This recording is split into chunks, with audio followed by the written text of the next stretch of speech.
A'udzu billahi minasyaitonir rajim. Bismillahirrahmanirrahim. Assalamualaikum warahmatullahi wabarakatuh.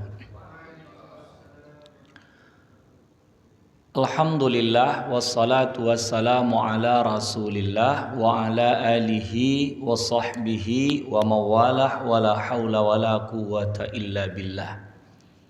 Allahumma rzuqna fahman nabiyyin wa hifdzal mursalin wa ilhamal malaikatil muqarrabin wa akhrijna min zulumatil jahli wa akrimna binuril fahmi waftah lana abwaaba fadlik wansur alaina hikmataka ya arhamar rahimin.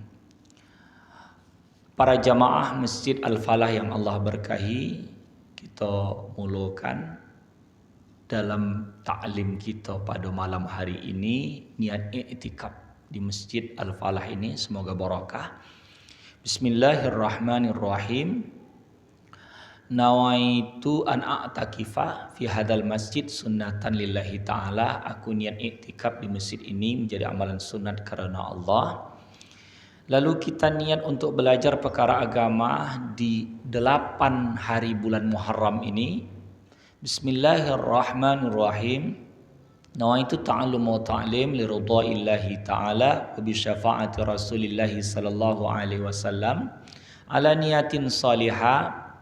Sengaja aku niat belajar dan mengajarkan guna mencari ridha Allah dan dengan syafaat Rasulullah sallallahu alaihi wasallam ala niyatin salihah, atas niat yang baik. Al-Fatihah. A'udzu billahi minasyaitonir rajim.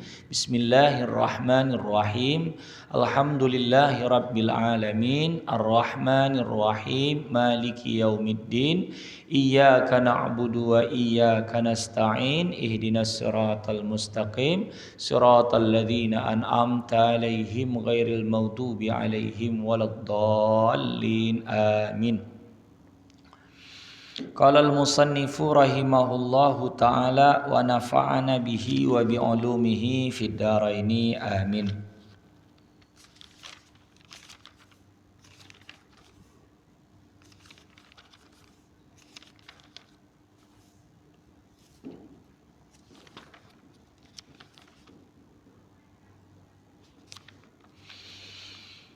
Faslun, ini suatu pasal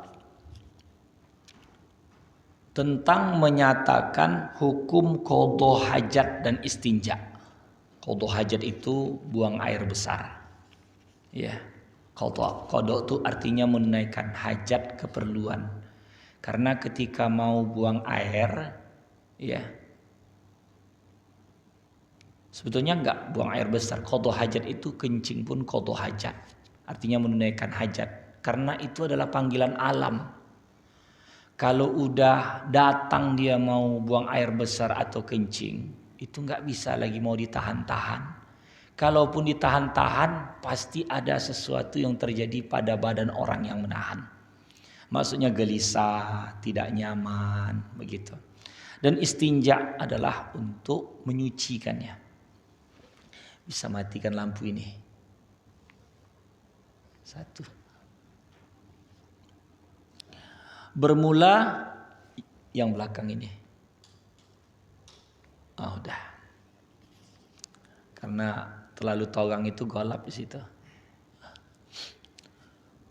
Bermula sunat bagi yang menghendaki qadha hajat besar atau kecil mendahulukan kaki kiri tatkala masuk kepada tempat qadha hajat. Jadi hukumnya sunat. Masuk dengan kaki kiri hukumnya adalah sunat. Andai kata dia masuk kaki kanan, tidaklah menjadi dosa. Hanya sekedar adab. Macam contoh orang makan, tangan kanan atau tangan kiri, adab. Jadi kalau ada orang makan tangan kanan, menyontoh Rasul. Kalau ada tangan kiri, tidaklah dosa, tapi makruh. Karena kan digambarkan setan itu kan makhluk, dia makan juga, tapi dengan tangan kiri. Jadi kalau orang kidal macam mana pula?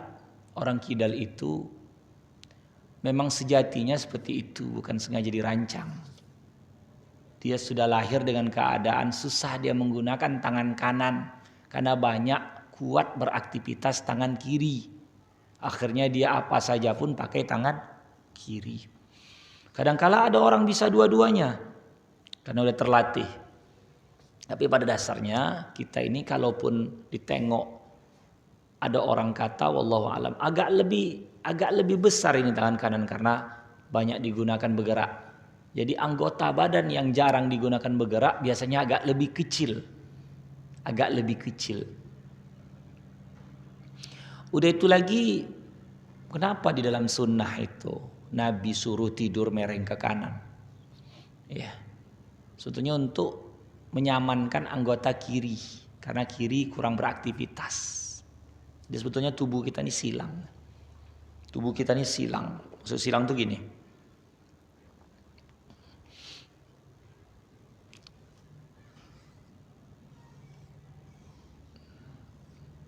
Jadi sebenarnya anggota kiri itu menyamannya kanan, anggota kanan itu nyamannya kiri. Begitulah siklusnya. Ya, begitulah siklusnya sebenarnya. Jadi kalau tidur dia mereng sebelah kanan sebenarnya lagi memberikan sirkulasi kepada sebelah kiri. Gitu. Udah itu lagi dikatakan dan mendahulukan kaki kanan tatkala keluar daripadanya itu sudah paham kita. Hal itu sudah lumrah. Masuk kaki kiri, keluar kaki kanan. Beda kalau masjid. Masjid tempat mulia, masuk kaki kanan, keluar kaki kiri. Kenapa begitu? Dunia dibandingkan masjid, dunia tidak ada apa-apanya. Makanya salat sunat 2 rakaat. Sunat fajar itu lebih baik daripada dunia beserta isinya. Melakukannya di masjid. Berarti tempat barokah. Makanya masjid itu daerah steril. Tidak boleh diadakan perdagangan di dalam masjid. Ya, karena untuk menjaga kesucian masjid. Tempat yang tidak Allah sukai itu pasar. Sebab di pasar ada tipu daya. Timbangan ditipu, omongan kadang menipu, supaya orang tergait hatinya agar membeli. Kadangkala dimasukkan sumpah, kadang dimasukkan kata-kata dusta, kadang dimasukkan kiat-kiat, kadang dimasukkan bahasanya bahasa bersayap. Sumpah kak haram mampus modal sekian kak. Kalau orang tuh tak mau beli tak usah. Ngapainlah kita bumbu pula jualan kita dengan sumpah. Kalau tak dapat kata kita, kakak sayang, tak dapat. Kalau dapat ku kasih. Itu kan masih juga. Karena yang namanya dagang ini kan mau dicarikan ada keuntungan. Karena kita lagi bekerja, lagi mengupayakan bisyarah, lagi mengupayakan mencari kemudahan dunia. Apa saja? Jangan bumbui sesuatu yang dapat mengotori walaupun kerjaan itu halal. Jadi kalau jualan itu, makanya kalau orang pedagang itu, dia kalau sudah sampai setahun itu keluar zakat. Untuk membersihkan satu hari itu dalam biasa perdagangan 1 tahun dengan dusta-dusta dia. Ada lagi kalau kita mengarah kepada pekerjaan Nabi Muhammad SAW, 1 hari 1 malam baiknya kita istighfar itu 70 kali.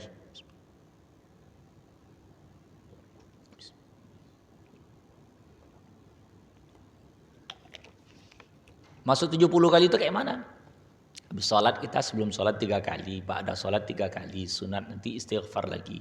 Kalau bisa total semuanya itu 70 kali. Udah, kita lanjut. Kalau rumah macam mana? Apa kaki kanan, apa kaki kiri? Orang kan kadang-kala kan ngelangkah dari rumah keluar. Masuk apa, keluar apa. Begitu. Ini juga terjadi perbedaan pendapat. Ada yang mengatakan keluar rumah itu kaki kiri.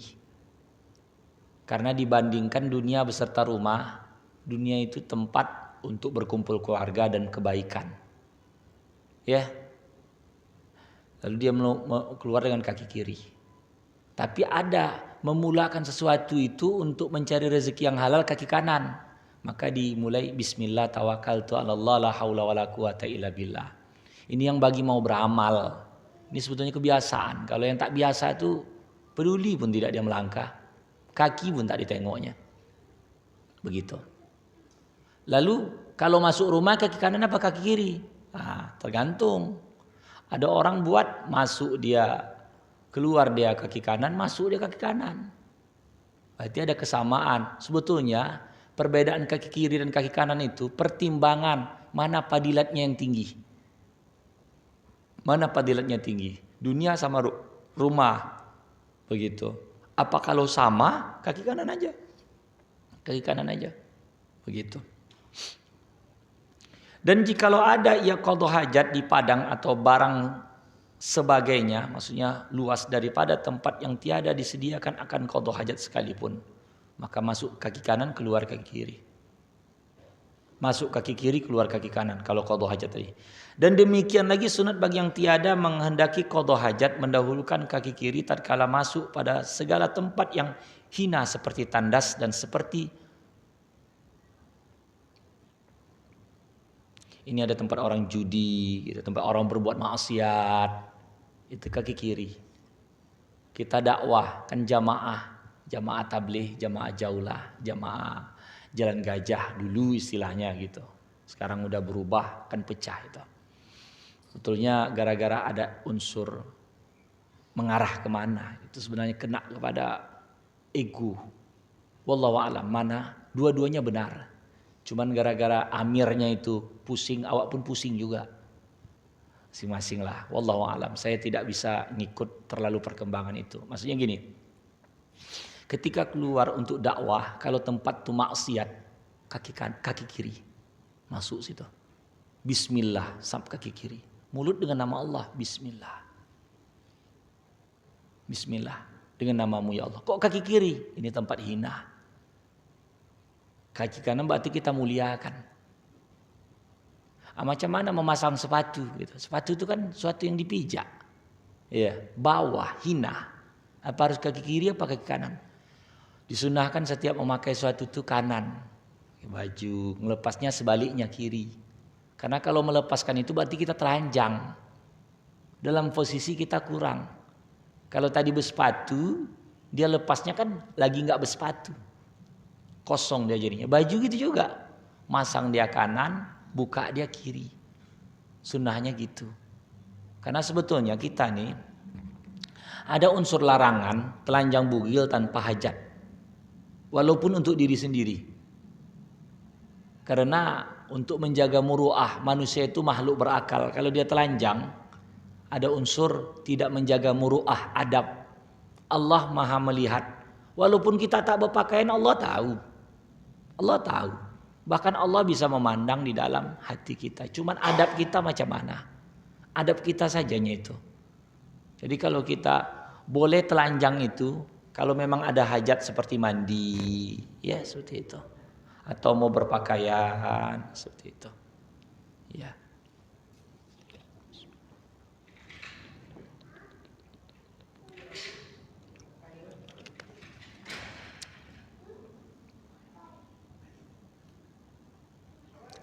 Kata Syekh Ramli di dalam kitab Nihayatul Muhtaj kalau nggak salah saya. Sebahagian daripada maksiat itu tempat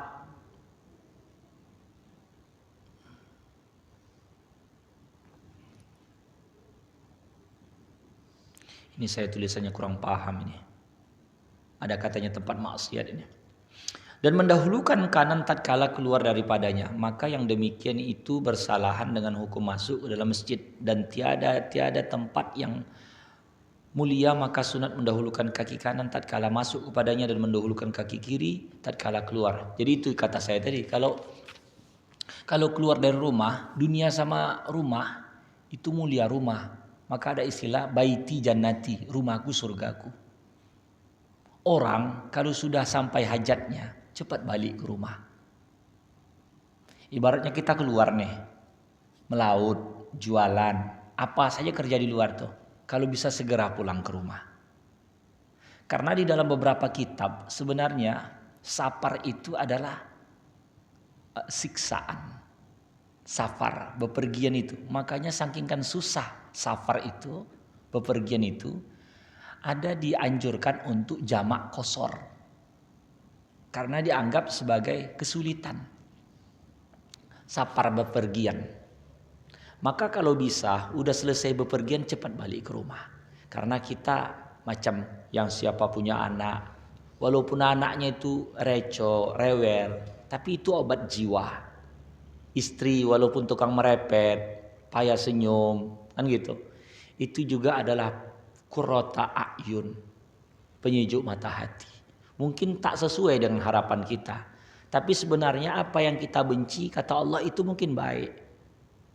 Dapat bini yang cerewet itu mungkin gara-gara itulah kita punya harta, gara-gara itulah kita berubah. Dulu kalau masih lajang hidup kita bebas. Setelah berumah tangga sama dia, abang nih malas begini begitu, tak mau gini, tengok orang tuh gini, berubah kita. Makanya coba tengok kalau orang udah menikah agak motan dia. Agak motan. Gara-gara apa? Gara-gara udah ada tukang repet.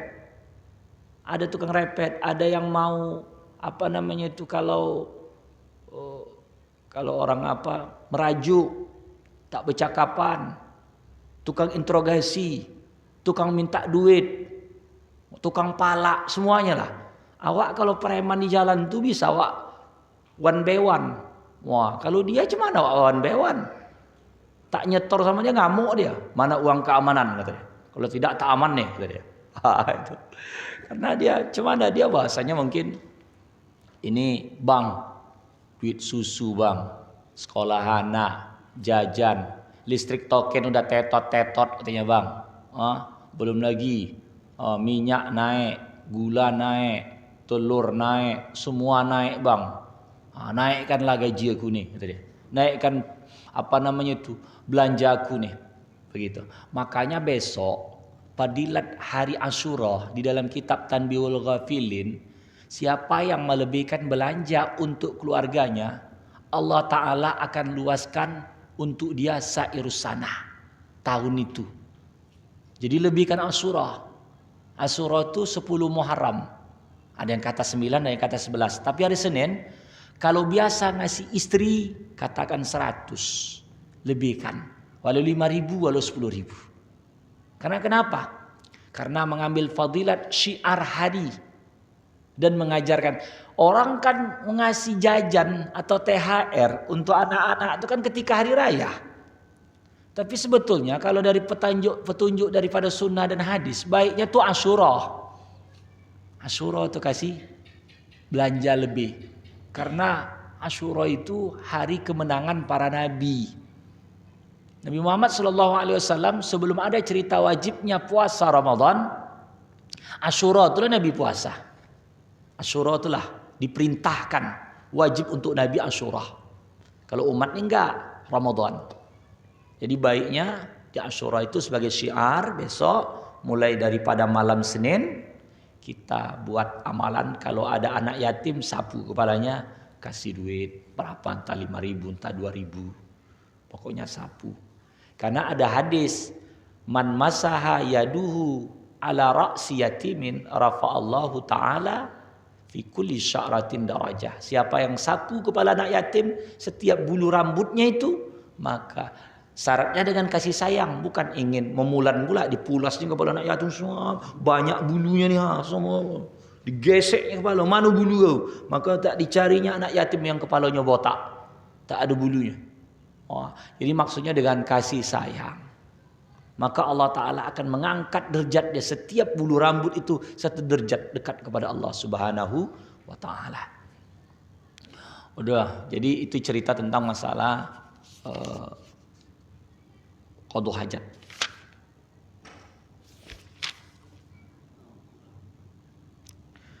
Dan jikalau keluar seorang daripada tempat yang hina kepada tempat yang hina, yang berhampiran ia dengannya, maka sunnah baginya mendahulukan kaki kiri seperti masuknya. Jadi WC itu ada dua. Dari tempat hina ke tempat hina yang lain. Atau dari tempat maksiat ke tempat maksiat yang lain. Di sini adalah komplek pelacuran. Sementara di sini komplek minum-minuman keras. Sedangkan sampingnya komplek perjudian. Maka mau masuk ke situ disunnahkan asal masuk komplek tuh kaki kiri, kaki kiri, kaki kiri. Begitu. Dan demikian jikalau keluar seorang daripada suatu masjid kepada suatu masjid yang berhubung dengannya, maka sunat baginya mendahulukan kaki kanan seperti masuk pada permulaan. Tetapi jika masuk seorang ke dalam Ka'bah, maka sunnah baginya mendahulukan kaki kanan karena menilik kepada kemuliaan Ka'bah. Dan demikian lagi sunnah baginya mendahulukan kaki kanan tatkala keluar daripadanya karena menilik kepada kemuliaan Masjidil Haram. Mau masuk ke dalam Ka'bah, kalau Ka'bah itu dibuka, yang belakang ini kata jamaah haji, jangankan masuk ke Ka'bah, mendekatkan diri ke Ka'bah itu aja nggak boleh. Dikasih garis, dikasih batasan, nggak boleh. Ya, apakah karena wallahu alam katanya menyium Hajarul Aswad pun tak boleh karena kata orang tuh masih dalam kondisi covid itu juga lah alasannya. Covidnya entah mana, ceritanya masih ada. Begitulah itu. Oh, tapi kan orang tempo hari meninggal sugesti. Percaya silakan tak apa-apa. Tak percaya pun silakan tak apa-apa. Karena susah mau membuktikan. Karena dokter pun berbeda pendapat tentang itu. Ada yang percaya, ada yang tidak. Dokter, orang-orang berilmu tuh. Kan kalau kita tengok ulasan-ulasan di Facebook, di YouTube, di TV. Ada orang, dokter tuh percaya. Ada dokter juga tak percaya gitu. Jadi gimana lah kita mau orang yang biasa ini. Yang ahli masalah virus juga, bakteri juga. Ada yang pro, ada yang tidak. Ada yang mengatakan itu hanya demam biasa. Cuman karena ada orang meninggal, jadi cerita itu disorot. Sorot terus. Lama-lama kata kita, ini meninggal gara-gara ini. Udah ketakutan kita. Jadi manusia itu bisa mati gara-gara ketakutan. Takut. Jadi ada satu kisah gini. Wallahu a'lam, ini kisah benar atau tidak. Cuman saya ada baca. Suatu saat ada orang soleh bisa bicara kepada penyakit. Apakah penyakit itu dalam bentuk setan apa dan sebagainya dipanggil. Kamu mau kemana? Aku mau ke kampung Sepolan. Berapa yang mau kau ambil nyawanya dari sakit ini? 1.000. Kan gitu. Lalu setelah berada di kampung itu udah qadha dan qadar Allah. Yang meninggal itu 100.000. Lalu ditanya kepada penyakit tuh. Tapi kata kau 1.000. Iya 1.000 yang kucabut. Yang 99.000 itu mati ketakutan. Bukan mati karena aku. Jadi saking ketakutan. Dia takut COVID akhirnya minum vitamin C sampai 1 gerobak.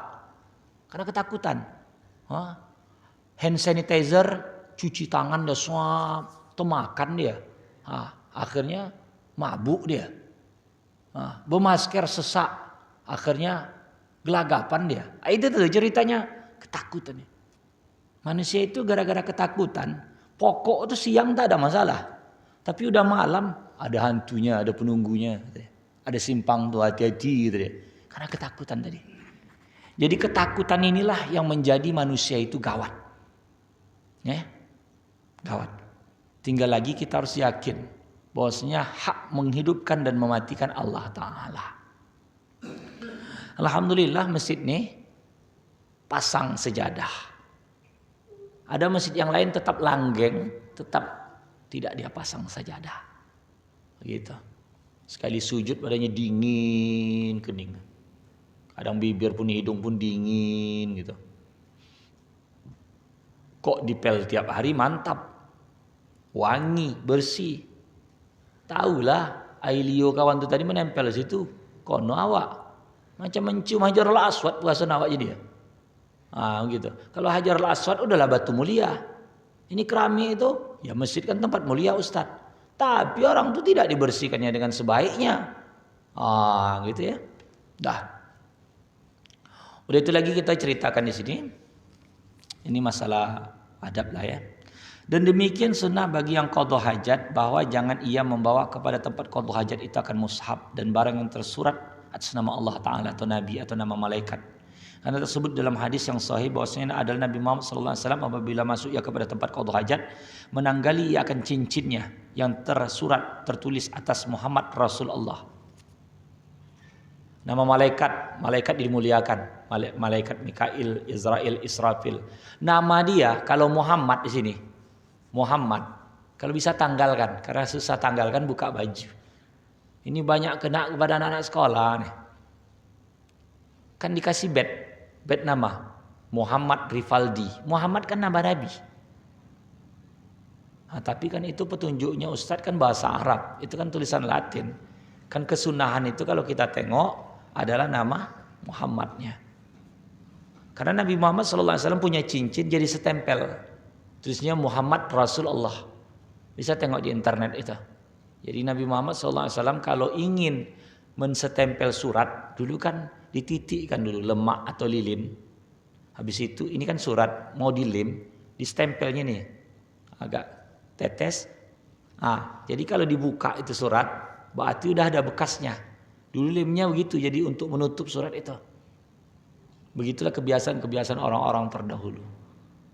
Ada yang mengatakan itu juga, jadi kalau dicelupkan ke tinta, ditempelkan ke kertas. Ada tulisannya Muhammad Rasulullah. Jadi Nabi Muhammad SAW itu dia bukan mau mendirikan negara, tapi perbuatan yang dilakukan Nabi itu seperti sebuah negara. Madinah itu seperti sebuah negara. Karena Nabi Muhammad SAW ingin agar tata aturan kedisiplinan terjadi pada saat itu sesuai. Macam mana kalau kita mau menindak orang-orang berbuat maksiat kalau tidak ada aturannya? Udah itu lagi gini, lanjutkan. Adapun hukum membawa mushaf atau barang yang sebagainya daripada barang tersebut itu kepada tempat qadha hajat, maka ia yaitu makruh. Tidak haram. Ya, tidak haram. Melainkan jika takut ia daripada kena najis akannya, inilah yang mangkul lagi yang muktamad yang tersebut di dalam Raudhah. Dan Tuhfa dan Nihaya bersaran bagi bahas Syekh Azra'i, katanya haram memasukkan mushaf kepada tempat qadha hajat dengan tiada darurat karena membesarkan dan memuliakan bagi mushaf, maka yang demikian itu menyalahi yang mangkul. Jadi begini, membawa Quran di dalam WC itu makruh, tidak haram menurut kitab Sabilul Muhtadin ini. Tapi kalau bisa kena najis hukumnya haram. Mengotori tempat mulia, mengotori sesuatu yang mulia itu hukumnya haram. Maka kalau makan di dalam masjid lalu kotor tak langsung dibersihkan, haram itu. Menyampah lalu tak segera dibersihkan, haram itu. Karena masjid adalah tempat steril. Begitu. Muliakan. Bahkan kalau ada tai cicak jatuh, cepat bersihkan. Cepat bersihkan. Tidak ditunggu yang pengurus masjid untuk dapat kesunahan karena memuliakan tempat Allah Ta'ala. Maka kalau ada kertas-kertas kayak koran atau kertas apa, dipotong, diracip kecil-kecil. Gitu. Jadi nanti diambil satu, entah ada digantung, digitu kan. Diambil pakai kertas tadi, tai cicak diambil. Nanti takut kita, kawan, kalau bekas yang jatuh sedikit situ dimaafkan. Karena najis yang sedikit dimaafkan. Tapi kalau sempat mencret kawan tuh di situ, karena cicaknya begadang, mencret dia. Itu harus dihilangkan ainnya. Ain benda daripada mencretnya tadi itu. Dilap-lap dulu, dibasahkan air berapa kali. Tidaklah banyak begitu. Dengan basah gitu kan. Sampai sekira-kira hilang. Begitu. Kalau menurut Imam Azra'i, daripada mazhab Syafi'i hukumnya haram membawa mushaf apapun ceritanya. Mushaf itu adalah Al-Quran maksudnya.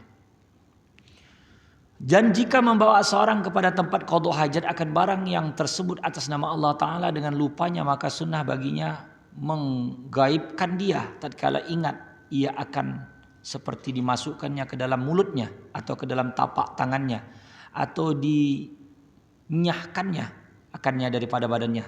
Jadi gini, dia ada pakai rantai ayat kursi atau rantai Bismillahirrahmanirrahim atau ada Allah. Kadang-kala kan ada yang kalung giok itu, kalung giok, rantai giok itu, nampak ada tulisan Allah. Sekarang kan sudah diganti model kura-kura, batu Gim Sang Yong apa namanya itu. Ada istilah begitu tuh, punya Korea katanya itu. Jadi kalau ada Allah, masukkan ke mulut, disuruhkan, udah terbawa lupa, disunahkan, tak boleh taruh luar takut, masukkan mulut, digoibkan namanya, tak ditampakkan atau ditutup begini pakai tangan. Itulah salah satu usaha. Jadi orang khawatir begini. Anak-anak para penghafal Quran, ini kalau Quran itu kan nanti kalau ditaruh di luar entah dicuri orang. Kan begitu. Atau ibaratnya rantai emas tapi tulisannya Allah atau ayatul kursi. Takut pula ditaruh di luar nanti hilang pula. Atau cincin. Masukkan ke mulut. Mau masuk dalam. Begitu. Bukan pula namanya itu seperti menuntut ilmu, tidak. Oh dia itu digigitnya itu supaya menghilang. Kalau orang-orang dulu pakai kelimun itu kan kayak gitu. Ada jimat dari gurunya atau dukun atau apa, digigit ya masukkan, hilang lah dia. Gitu. Walaupun dibacanya ayat-ayat Quran, tetapi tujuannya adalah untuk menghadirkan jin, khadamnya. Summum bukmun umyum pahum, la yarji'un. Ya. Summum bukmun umyum pahum, la yubsirun. Apa pokoknya begitulah. Kalau dipegangnya entah apa, digigitnya begitu supaya jangan kelihatan. Wallahu a'lam. Udah itu lagi dikatakan di sini. Dan jikalau ada pada tangan kirinya cincin yang tertulis nama Allah Ta'ala atau barang suatu yang wajib atas menanggalkan dia pada ketika istinja karena haram menyentuhkan kepada najis, dan demikian lagi sunnah bagi ia orang yang qadha hajat bahwa i'timad dan atas kakinya kiri pada duduk padahal mendirikan akan kakinya kanan seperti bahwa dihantarkannya akan sekalian anak jari kakinya kanan itu tempat qadha hajat dan diangkatkannya akan yang tinggal daripadanya karena memuliakan bagi kaki kanan. Dan jadi kalau jamaah kan kalau buang air itu kan kaki kanan itu diangkat itu karena ini mulia supaya jangan kena kotor, kaki kiri itu turunkan. Sebetulnya dalam Islam ini banyak simbol bangkit pagi supaya kita itu mengejar dunia. Saya gini, udah habis subuh, yang ke laut, yang jualan-jualan, yang beraktivitas-aktivitas. Supaya orang Islam itu adalah orang kaya. Kalau kita tetap tidur, ada istilah bahasa, rezeki dipatok ayam. Udah itu lagi hari raya, supaya kita itu ingat untuk bersuka cita.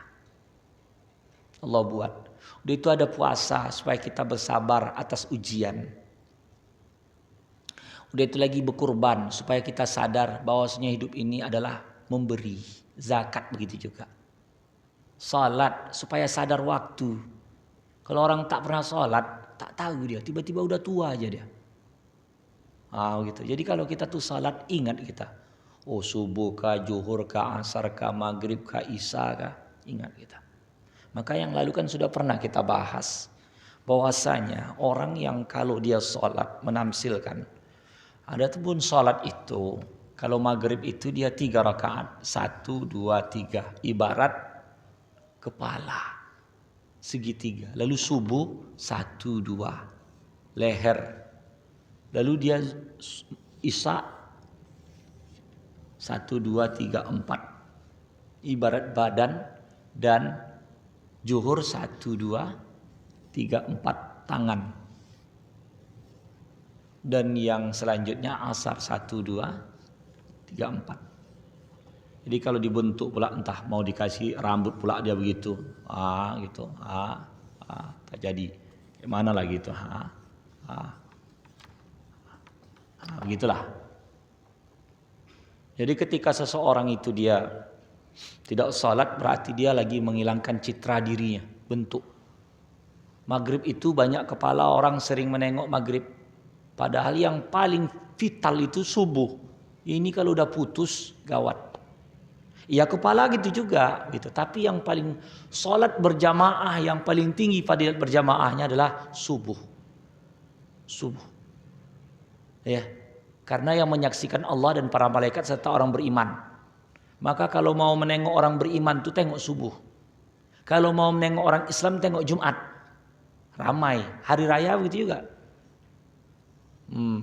Kalau hari Jumat, kalau hari raya itulah orang Islam. Tapi kalau menengok orang beriman subuh. Karena yang dilawannya tuh ngantuk, capek, malas. Begitu. Ya. Ini cerita qadha hajat tadi.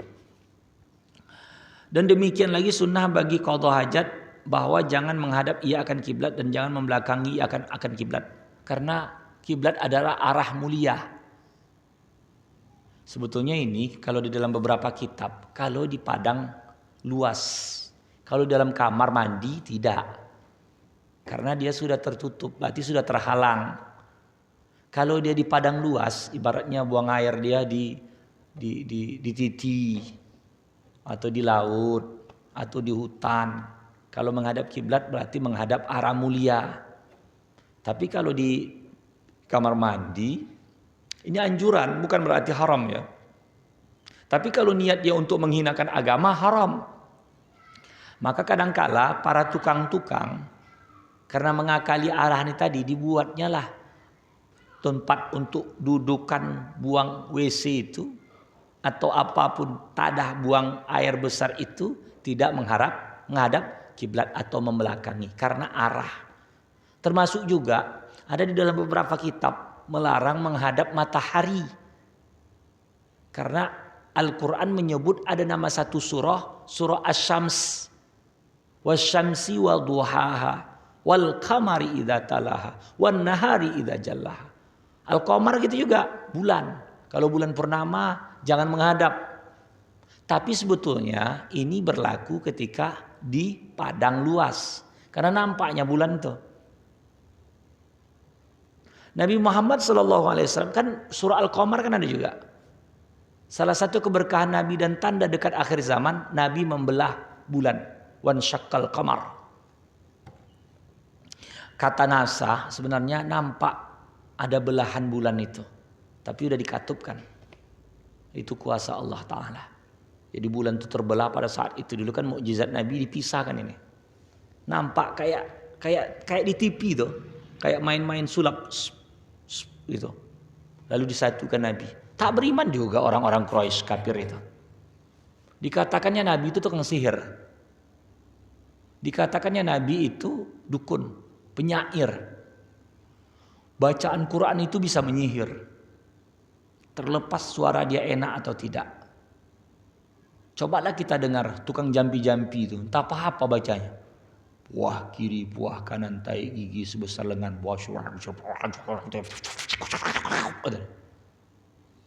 Al-Quran itu bagi orang yang belum pernah mendengar Quran. Dulu orang-orang di daerah Jawa itu, di daerah Jawa, Pulau Jawa sana, ketika datang Islam, dikiranya itu mak dijampi-jampi aku, dibaca Bismillahirrahmanirrahim. Oh, panas katanya. Karena dia tak tahu, pikirnya jampi-jampi. Tak pernah pula didengarnya. Sekarang kan sudah banyak. Itu tak peduli, kadang tak mampan pula jadinya. Dia pula ikut membaca. Wah, gitu. Jadi orang dulu itu ini kata-kata yang lain nih, teratur pula, macam ada unsur seperti pantun. Qul a'udzu birabbin nas, ada s, malikin nas. Jadi orang yang mendengar yang belum tahu itu apa nih? Oh, gitu. Kadang-kala kan kalau orang diruqyah mumang dia itu.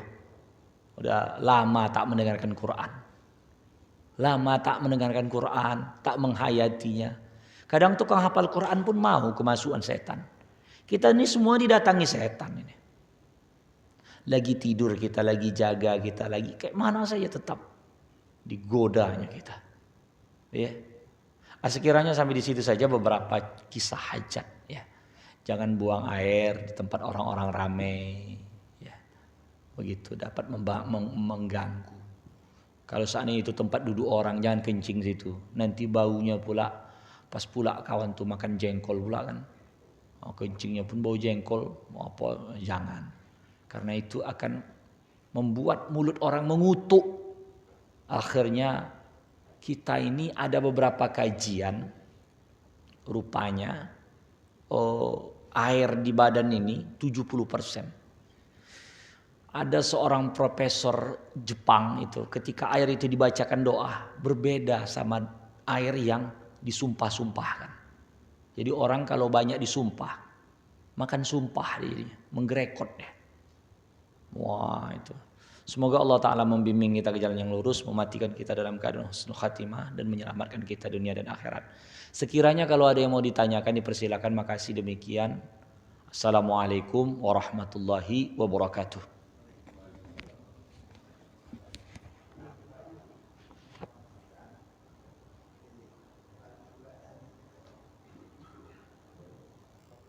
Iya, 10 Muharram. Satu hari itu aja. Satu hari itu aja. Tiap hari pun ada ngawal. Utangkan aja. Kita kalau nak mendapatkan fadilat, ya, fadilat untuk itu, boleh kita berutang. Karena hendak mensiarkan. Artinya, ya kasih lebih lah. Ibarat kalau ke laut biasa dapat berapa kasih berapa. Cuma cara membagi biasanya? Separuh, seperempat, sepertiga, seperempat. Kalau biasa dapat 300 100 sama dia. Kalau dapat 200 berarti sekitar 70. Ya. Kalau seandainya dia 150 berarti limpul. Ya, gitu kan? Berarti kalau seandainya dibagi sepertiga pada saat itu dilebihkan. Kalau dapat 100 limpul, kasih 60. Ya gitu. Berapa dapat bang? 100 limpul, biasa kan sepertiga deh ini. Karena kang tak ada keperluan aku, entah ndak ngasih omak pula, gitu kan gitu. Jadi lebihkan. Kenapa bang lebihkan nih? Muharram, Asyura, keberkahan. Aduh hadisnya itu. Saya berketepatan lagi tidak membawa kitab itu. Jadi ada kajian seperti itu, ya. Silakan diamalkan. Ada yang lain? Main sita aja. Itu memang udah lapangan dia. Sebetulnya pengamalan itu untuk berlaku kepada semua. Istri itu melapangkan laki itu. Kalau biasa dia menyita habis, untuk kali ini Muharram bang separuh aja. Begitu tuh. Ya sebenarnya kalau udah sita semua tuh berarti sama dia itu udah apa ya? Udah berlaku. Kita tuh melapangkan kehidupan dia. Ya. Kalau saya sendiri kalau ada joki kadang saya tidak apa, udah kasih aja semua rumah gitu. Tapi kalau ada hal-hal yang penting itu saya apa. Sebetulnya manajemen rumah tangga itu lain-lain uang. Ada bini itu boros, laki megang. Ada laki boros, bini yang mengatur. Ada dua-dua masing-masing pegang duit sendiri, macam-macam. Jadi nggak bisa disamakan, ya. Jadi itu manajemen. Kalau melapangkan tuh kalau seandainya main sita, artinya melapangkan bisa ajak jalan-jalan itu termasuk melapangkan. Ngajak anak itu kan keluarga juga. Jadi itu. Kalau yang tak ada pula pasangan ngajak orang tua dia, ngajak saudara itu kan keluarga juga. Iya seperti itu ya. Ada yang lain?